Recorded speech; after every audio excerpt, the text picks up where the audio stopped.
Olá, bom dia. Estamos continuando o vídeo anterior, que era uma introdução à filosofia, ou aprendendo a pensar. Já fizemos muito lá atrás, entre nossos 600 vídeos, um que é aprendendo a pensar, mas é bem diferente desse. Então, o que nós queremos é fazer com que o ser humano se interesse pelo pensamento científico e deixe de achar. Os achistas perderam alguma coisa que estão tentando achar. Enquanto isso, a elite globalista, os políticos, cada ano, cada eleição fazem as mesmas promessas e os achistas acham que eles vão cumprir.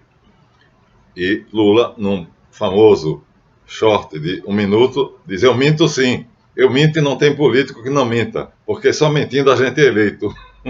Eu vi esse vídeo dele. E o garotinho escreveu um livretinho assim, dizendo: prometa tudo. Você sabe que não vai cumprir, mas prometa. Porque para você ser eleito, você tem que mentir, você tem que prometer, mesmo sabendo que não vai cumprir. Garotinho, ali, ó.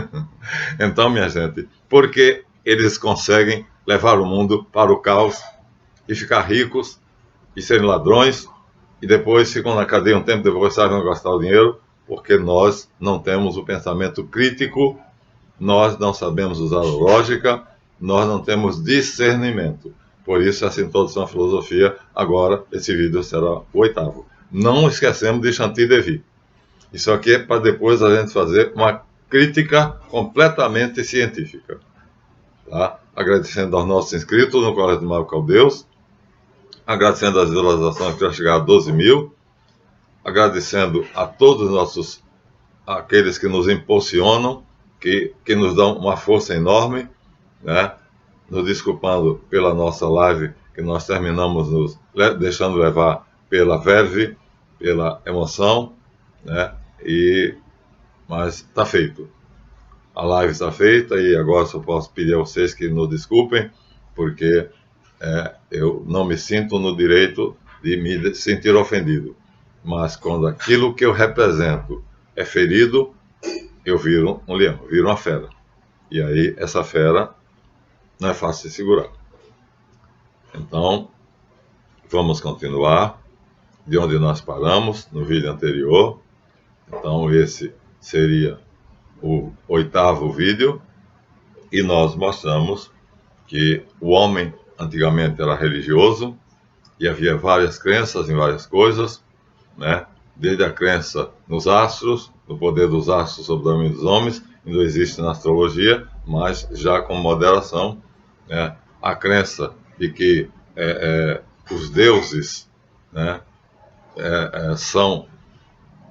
regem o destino do homem, mas esses deuses como Osíris, Isis, Horus, Dionísio ou Baco, na verdade são mera ficção, e o homem vive assim um mundo de ficção. Ou seja, vivemos no país de Alice. Que maravilha! Vamos tentar sair dele, que modernamente foi chamado da Matrix. Então nós mostramos aqui, na coleção Os Pensadores, da editora Abril, de Vita Civita, nós mostramos personagens célebres, começando pelos pré-socráticos, depois por Sócrates, que é justamente que faz o limite entre os grandes filósofos, aqui é o busto dele, depois Platão, que foi discípulo de Sócrates, e que tinha um amor tão grande pelo mestre, que dedicou a vida inteira para provar que ele era inocente e não devia ser condenado à morte pela Ágora de Atenas. E, finalmente, Aristóteles, que é o famoso preceptor de Alexandre o Magno, Alexandre da Macedônia, né? Foi contratado por Felipe o Bárbaro para ensinar Alexandre a pensar. E olha, se é uma coisa que Alexandre sabia, era pensar, né? Venceu a batalha de quase que veio agora. E Arbelas, Issus e Arbelas, contra os persas e conquistou a Pérsia. Helenizou o mundo todo, graças ao ensinamento desse gênio que criou a lógica aristotélica. mas damos um salto e da lógica aristotélica nós passamos para o século XVII, onde vai surgir a metodologia científica e a epistemologia. A epistemologia vai ser um grande salto, porque ela é, por definição, o ramo da filosofia que estuda a natureza do conhecimento, incluindo todas as ciências. É a epistemologia que dá a metodologia de cada ciência. Ou seja, cada ciência tem o seu método de trabalho estabelecido pela epistemologia, que é também chamada teoria do conhecimento. Então, isso foi no século XVII, e então passou-se a seguir a epistemologia. Episteme quer dizer ciência, conhecimento científico. Em sentido restrito, refere-se ao ramo da filosofia que se ocupa do conhecimento científico, ou seja, certo e verdadeiro. É o estudo crítico dos princípios, das hipóteses e dos resultados de todas as ciências, com a finalidade de determinar seus fundamentos lógicos, seu valor e sua importância objetiva, prática, pragmática, não viajação. E o que é que a epistemologia fez? A epistemologia fez com que a gente percebesse que está no mundo da pseudociência. Ou seja, todo mundo acreditou que quando um pesquisador foi para o Vale de Olduvai e explorando as cavernas lá do norte da África, chegou à conclusão que o homem vem do macaco e criou aqui está, né? Aqui está o célebre quadro, é da ONU, é a origem do homem, e esse quadro é célebre, ou seja, do macaco, né? O Australopithecus e o Ramapithecus e o Pithecanthropus erectus, que seria o macaco que criou o homem. Depois nós temos o Homo faber, depois o Homo erectus, portanto, e o Homo sapiens. Depois o sapiens sapiens, que somos nós. Isso aqui é uma falácia. Então, mas ainda tem gente que é capaz de dar a vida por isso aqui. E olha, cientistas, contra essa corrente se insurgiram, ela é recente, relativamente recente, se insurgiram 3 grandes cientistas. Aqui, Dr. Morris, com 29 anos de estudo somente sobre a antropologia. E ele diz que o darwinismo, como foi chamado, a teoria da evolução, é um dogma e uma pseudociência.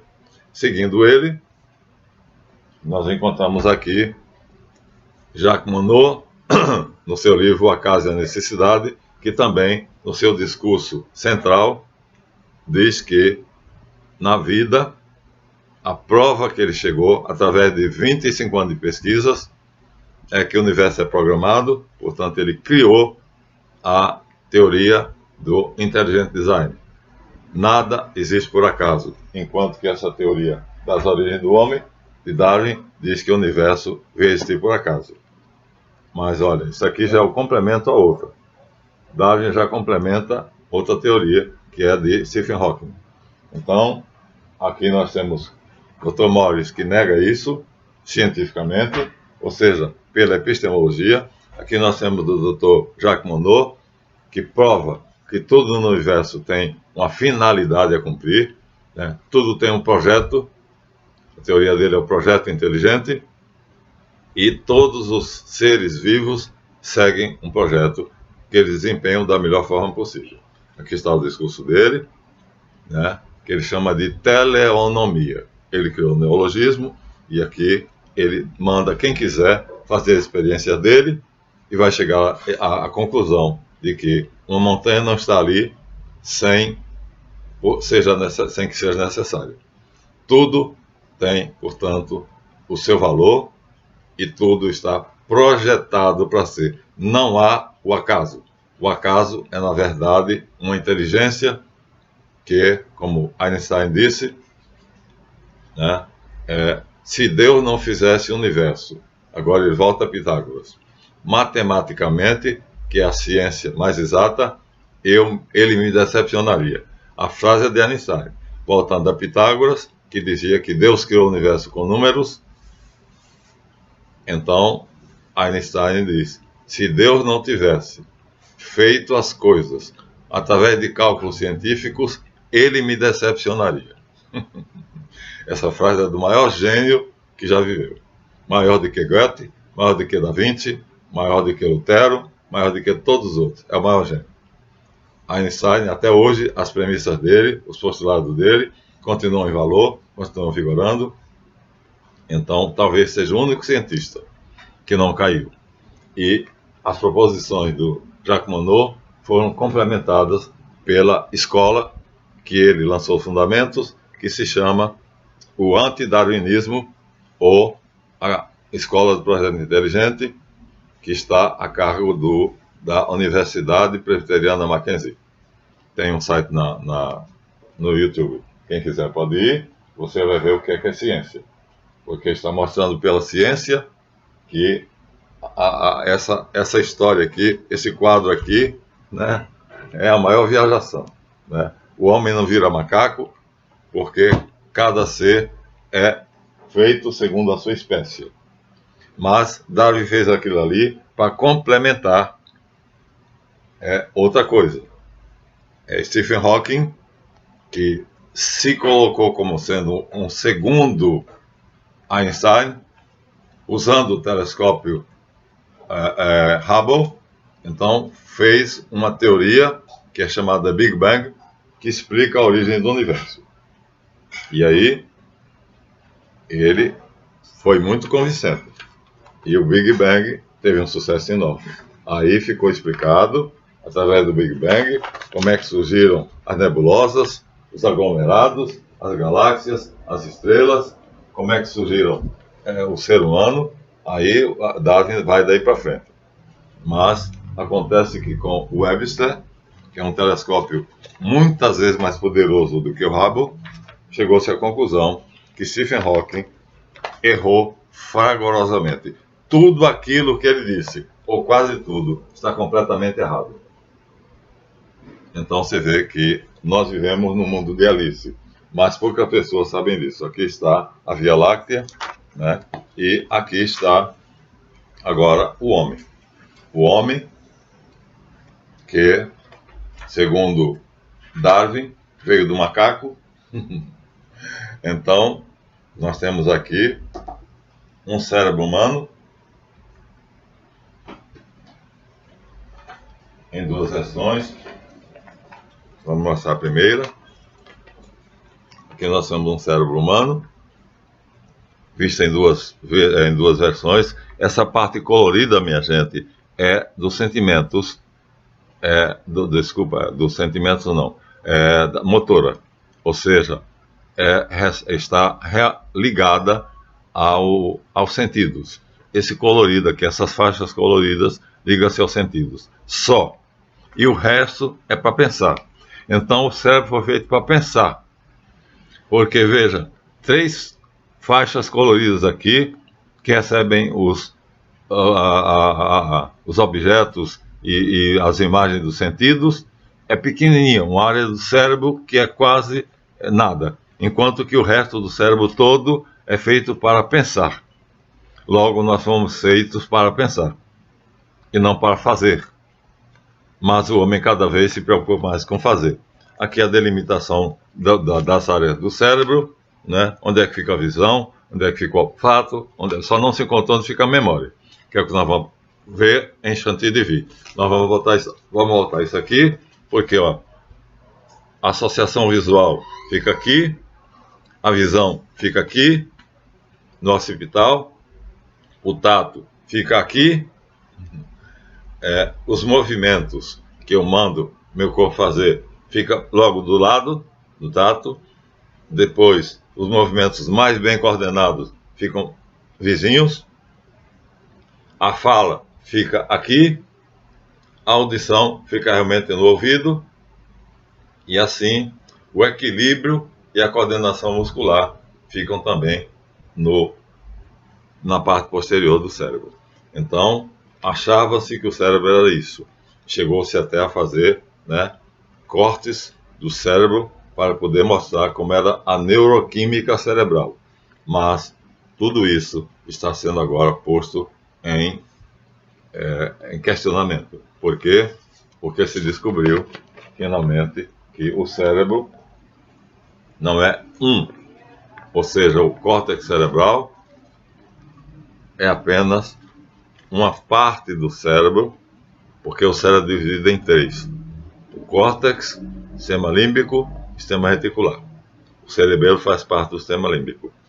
Isso foi a partir de 1926, com o Dr. MacLean. Então é bem recente, né? 1926. Né? Então, veja, a ciência sofre muito, porque cada cientista, quando descobre uma coisa, todo mundo divulga como sendo a verdade, e o fato é bem diferente. O sistema nervoso se divide em autônomo e voluntário. Aqui nós temos uma figura mostrando o sistema nervoso, e segundo a neurologia, né, o sistema nervoso é autônomo, controla tudo e não pode ser controlado. É mentira. Mostrei para vocês a extração do dente anestesiado pela minha própria vontade. Controlo totalmente a dor e o sangramento, né? E curei um pré-câncer, e os meus exames médicos de sangue, os meus médicos ficam meio bolados. Então, por quê? Porque o sistema nervoso pode ser dominado, mesmo autônomo. Então, a ciência está engatinhando. Aqui, ó, estamos com uma coisa parecida. Aqui nós temos aqui, então, somente, ó, o córtex cerebral. Aqui está a cabeça do homem. Agora aqui está mostrando. Depois temos o sistema límbico. Aqui que é a caverna do Batman. Depois nós temos o sistema reticular, que é essa coisa aqui que tem um inchaço aqui no meio. Esse inchaço se chama bulbo raquiliano. E aqui uma ponte que vai até a glândula pineal. Isso é de 1926, com o Dr. MacLean. Então, o homem não é o que se pensava, e muito menos o que Darwin afirmava. Então, há uma revolução chamada, primeiro que tudo, epistemologia, e finalmente chega-se a um gênio chamado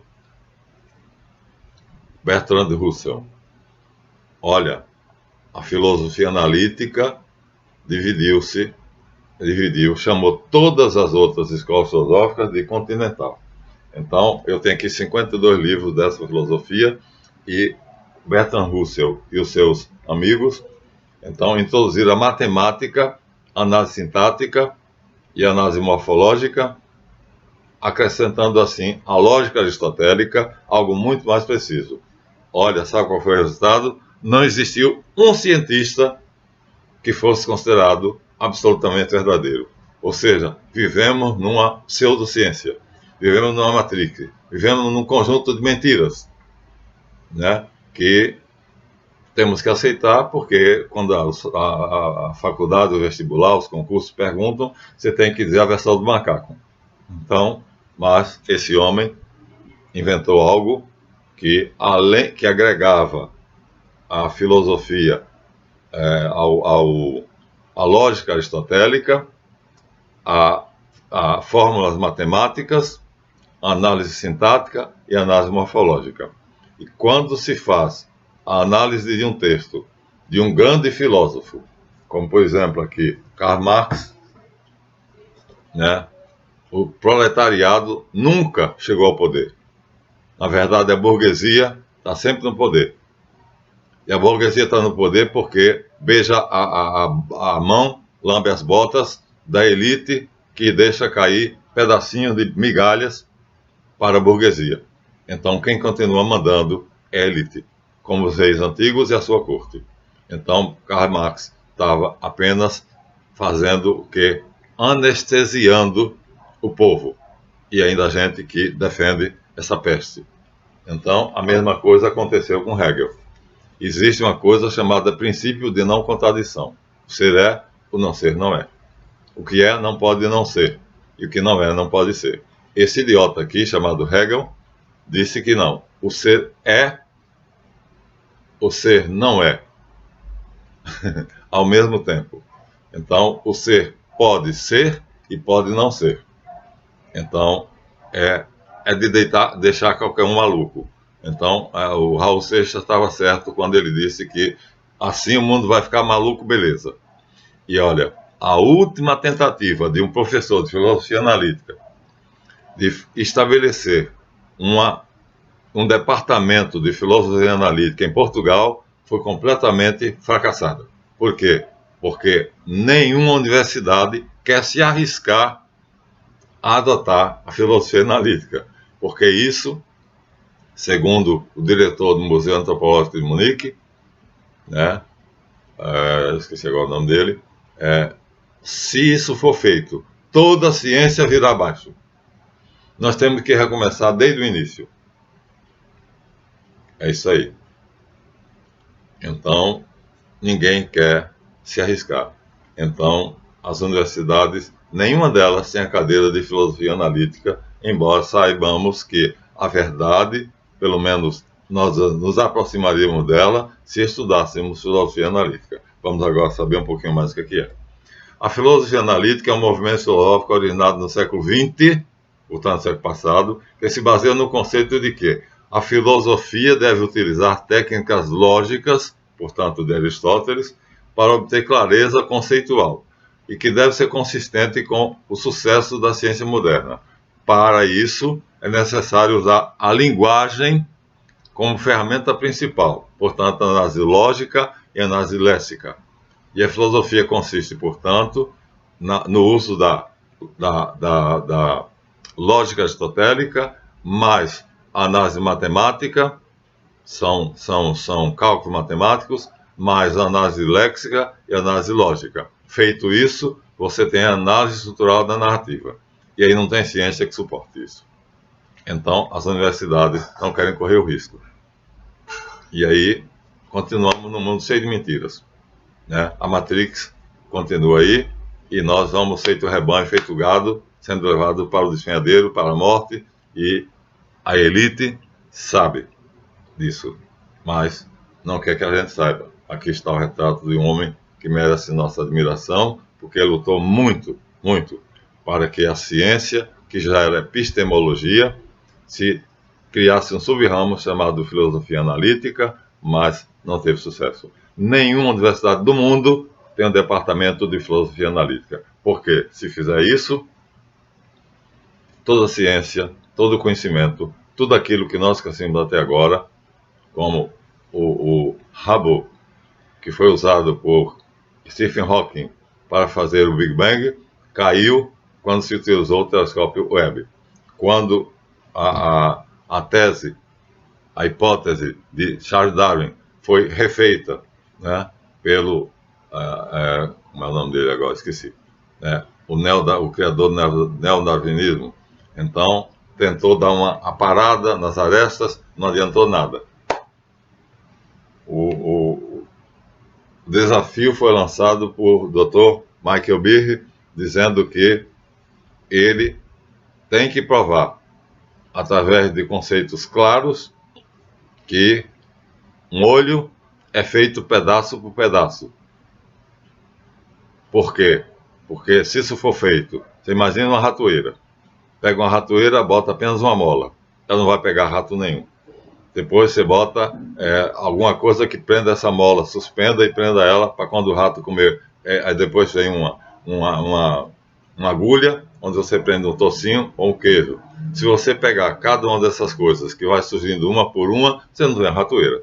Só tem ratoeira com todas elas juntas. Ele diz, do mesmo modo, a máquina fotográfica funciona como olho. Chama-se de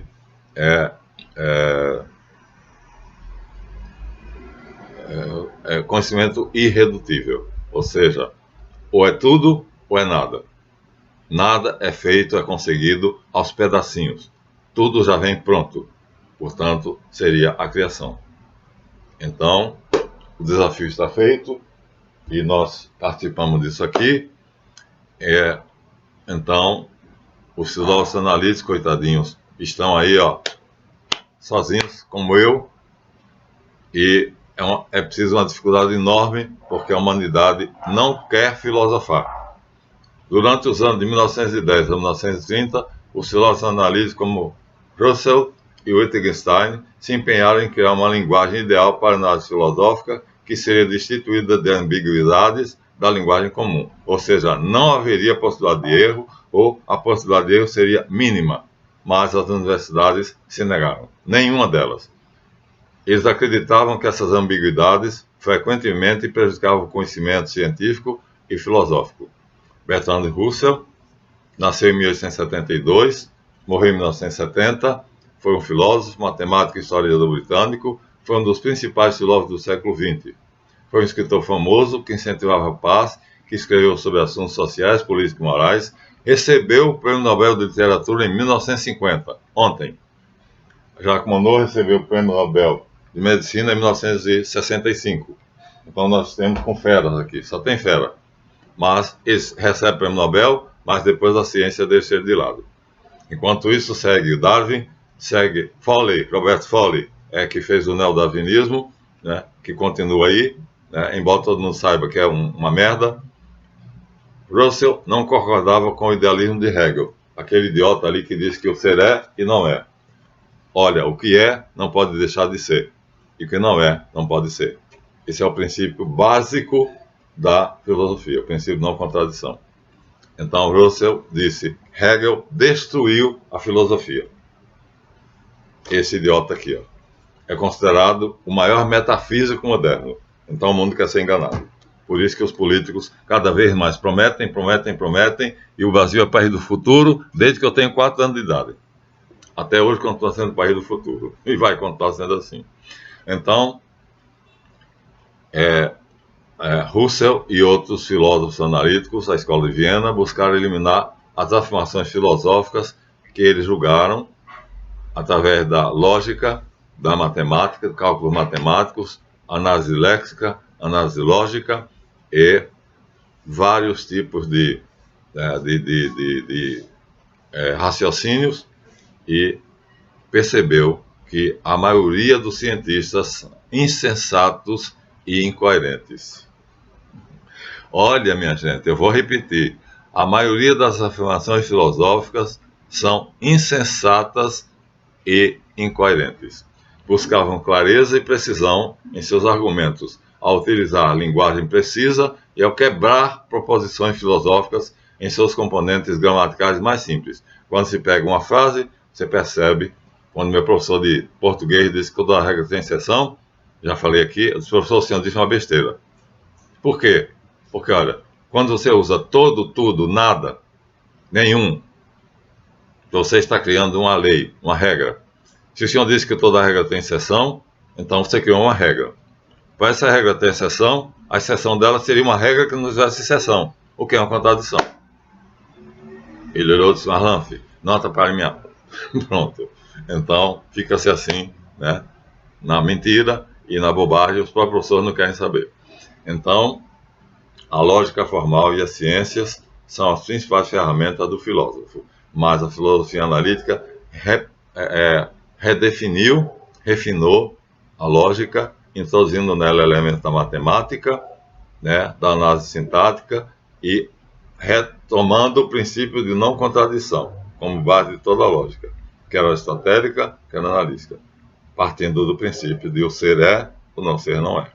A adoção da filosofia analítica, nenhuma universidade do mundo se atreveu a usar a lógica analítica de Russell. Por quê?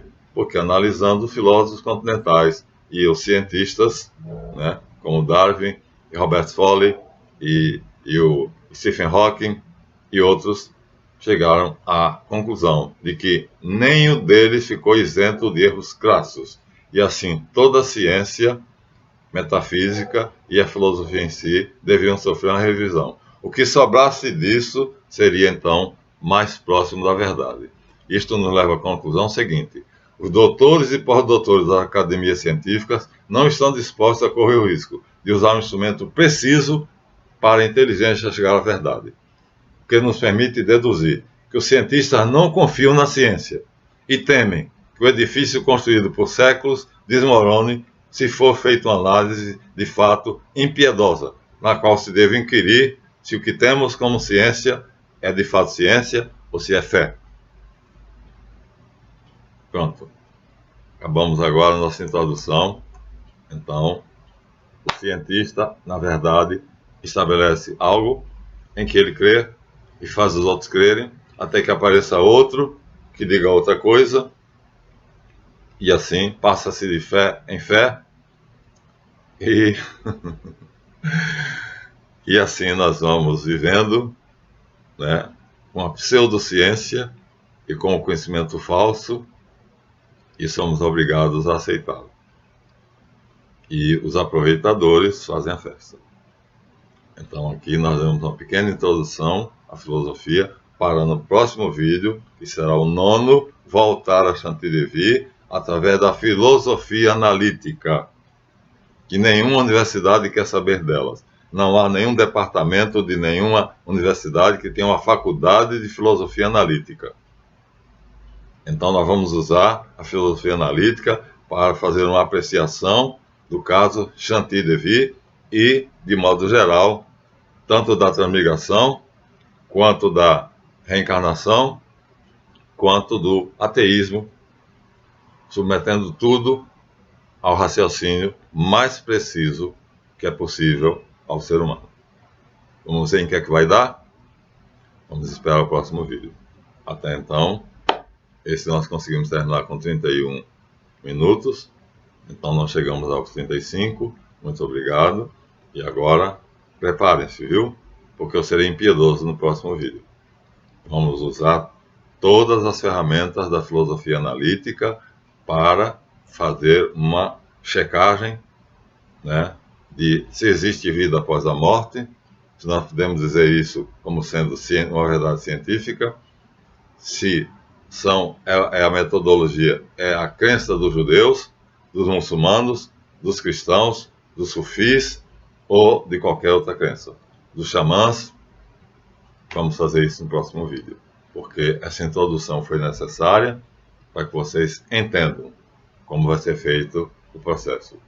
Até o próximo vídeo, muito obrigado, foi necessário esse parênteses, e vamos em frente.